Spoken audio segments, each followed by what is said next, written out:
Everybody, we are back. The SEC, the Gators are back. And you know what? The Gators are back. We took down the Tennessee Volunteers tonight, 38-14. It feels great to get that victory. I mean, obviously last week was tough. We definitely should have won that game. We don't want to live in the past. We want to live in the present. And ultimately, we want to be able to control our future. So let's talk about tonight's game. But before we do, if you're like me, especially probably a lot of Gator fans are just very nervous. Our hearts are pumping pretty fast in the first quarter of these big games so far. So if you needed to chill out, hey, check out Day Trip. I know we're looking at a couple different CBD options here, but hey, it's a great natural organic option if you just need to chill out, relax, take a couple sips of your Day Trip. See the link down below. Get a couple, 6 packs of Day Trip for a game and your buddies, because we're gonna need it if we're gonna continue this first quarter madness, and then we relax and get into our zone and game plan, and we're ready to go. So a lot of different flavors. Check out Day Trip. Link is below. They're great.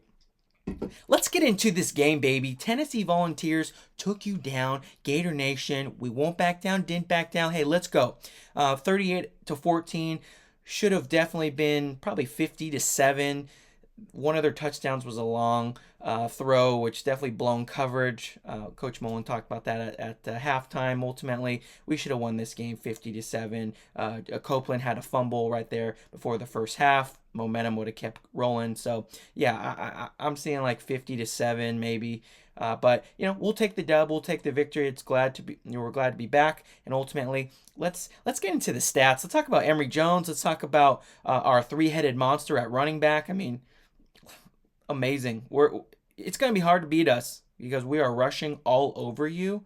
We just got to wrap up. We got to tackle on defense, which again was a little troublesome today in today's game. So let's get to the stats. Emery Jones, hey, I thought Emery Jones had his best game of the year today. And, he's progressively getting better. Obviously, he's going to be our starting quarterback. AR-15 did not play. I'm probably one of the biggest AR-15 fans out there. I can't wait for him to be back, hopefully next week against Kentucky. But ultimately, EJ, Emery Jones, he's doing his thing, had his greatest game, best game today. So we'll talk about his stats. 21 for 27, 209 yards, 2 touchdowns. Hey, looking off receivers, didn't really throw the ball downfield that much, but that's just not really his game. And that's okay. But ultimately, he played pretty well. A little bit slower with different progressions, but had some great checkdowns. Rollout took him out of the pocket on some play action offensive plays, and ultimately had a couple touchdowns throwing. So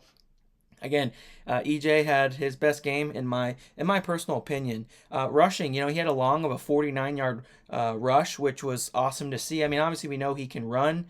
Commentators were talking nonstop about his wheels, which he can run. 15 carries, 144 yards, and then the three-headed monster. I mean, no one's going to stop our rushing attack. I'm sorry. No one is going to. Alabama couldn't. No one, anyone we face, we're rushing at least 200 yards, if not 300 yards or more, because we've been on pace to do that. Damian Pierce, 8 carries, 62 yards. Guy runs so hard, man. No touchdowns today, but he is, I believe he's leading the SEC with at least 5 rushing touchdowns so far. Malik Davis, again, running all-time kind of ultimate back here. 10 carries, 45 yards, 1 touchdown at the very end. And Naquan Wright with his just jab step and go, his cuts, 7 carries for 32 yards and 1 touchdown. It definitely seems like we're using Naquan Wright more in the passing game. He's lining up as a slot receiver as well. And, it's great how we're using these running backs. And I kind of talked about that last week in the video is, hey, we're starting to get into our own now, and let's use all of our players as efficiently and as best as we can, because ultimately we can't get everyone on the field at the same time. Clearly, with Emery Jones, with AR, with Pierce, Davis, Wright, let's figure out ways to use them in the best situations to the best of their ability, because they all kind of bring something different to the table. As far as receiving, hey, let's get into Rick Wells, who's fired up for number 12. Hey, stepping up. That one footer sliding, put one foot in. I think that was in the third quarter. I'm not sure, but had four receptions for 39 yards and a touchdown. Rick Wells, let's go, man. Xavier Henderson, 3 receptions for 36 yards. Justin Shorter, our big dude, 6'5", I believe. 3 receptions, 54 yards. It was good. They were trying to get him the ball more, throw it up top, and see if he could come down with it. So these guys aren't getting a whole lot of receptions. Jacob Copeland, 3 receptions, 32 yards. Did have that costly fumble. We can rely on Jacob Copeland. It's just great to see Shorter, Wells, Henderson. They're coming into their own, and our team is coming into our own. We're not even close to our full potential. Gamble had that touchdown pass thrown from Trent Whittemore, which was that trick play. Hey, I love seeing trick plays. I feel like everyone loves seeing trick plays when it's their team and it works. But hey, let's see more of that, Coach Mullen, because we like that. Malik Davis, couple receptions. Naquan Wright, Trent Whittemore had one. Didn't go to him as much, but we have guys who can play, who want to play, who are ready to compete, and most importantly, they believe that they are the best and can beat anyone, anytime, anywhere, and that's who we are at Gator Nation. Let's talk about turnovers. We just had one. Again, Copeland fumbled. We're about to score, but that's uncharacteristic of Copeland, and ultimately we'll make sure we'll get that done at practice and run some drills and make sure that we're holding on to that ball, Petey, because that's again, turnovers are huge in any SEC game. So offensively, great job. Everyone on Twitter is just saying we're fire this coach. The long touchdown was a blown coverage. We have to wrap up. I know we have to put our players in position to succeed and win, but we have to wrap up. We have to wrap up. We have to break down, and we're just missing tackles. And it's been consistent for the past 4 weeks, really. The first 4 weeks of in September here, and we gotta. Especially against Georgia, these bigger games, we gotta wrap up, or else it is going to be costly, because these better teams will take advantage, and it's either that or we're gonna have to score 40 or 50 points, which we definitely can, especially when we get AR back. We will be able to do that. So I feel great about tonight. It's just great to be back. We're on the road next week against Kentucky. And let's talk a little bit about the other teams in the SEC, or at least the top teams. Of course, Bama, they're rolling through. And I think they're up like 50 or something. So they were definitely favored to win. Georgia Bulldogs rolling through 62-0. And let's talk about one thing in the Arkansas Razorbacks. I believe that's their name. I don't even know, we haven't played them in so long. It feels like Arkansas. Hey, they got Georgia next week. So us Gator fans, we don't play Arkansas this year.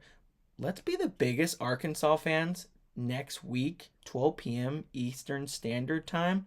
They play against Georgia. And in Arkansas, they're undefeated. They took down Texas A&M today, and Texas A&M, I believe, was number 7. Still a great team, but Arkansas is no joke.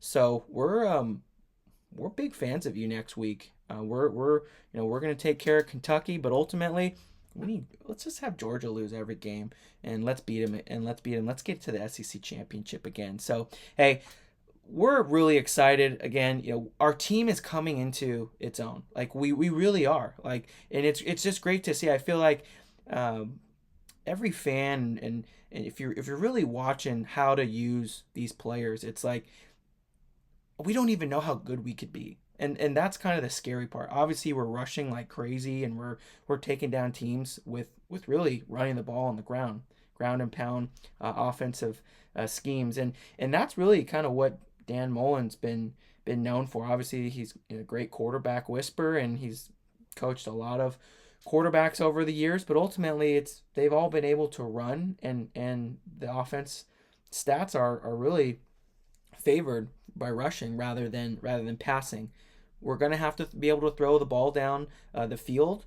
Our receivers are great blockers, tight end, big offensive linemen. I mean, kudos to our receivers blocking, because if you're a receiver, it's not one of your favorite things, but if you're a great blocker, a receiver, the game can be way more fun. So we're doing a great job at that downfield blocking. That's why we're able to get such big gains. Is once we get past the front seven, there's obviously four more defenders out there, and our receivers are doing a great job of blocking. Tight ends, offensive line, and the trenches are doing great. So, and our defensive line is putting pressure on the ball. I mean, we just don't know how good we are, and that's my take of this video. Obviously, fired up that we're 3-1. We play Kentucky. We're on the road. We're gonna go in. I believe they're undefeated too. So we're not gonna roll past to the next week. I think we have LSU after that, but we're concentrated on Kentucky Wildcats because they're no joke. We just want the Arkansas Razorbacks to take down Georgia next week. I'll definitely be watching that game, and we're on our way. We're on our way.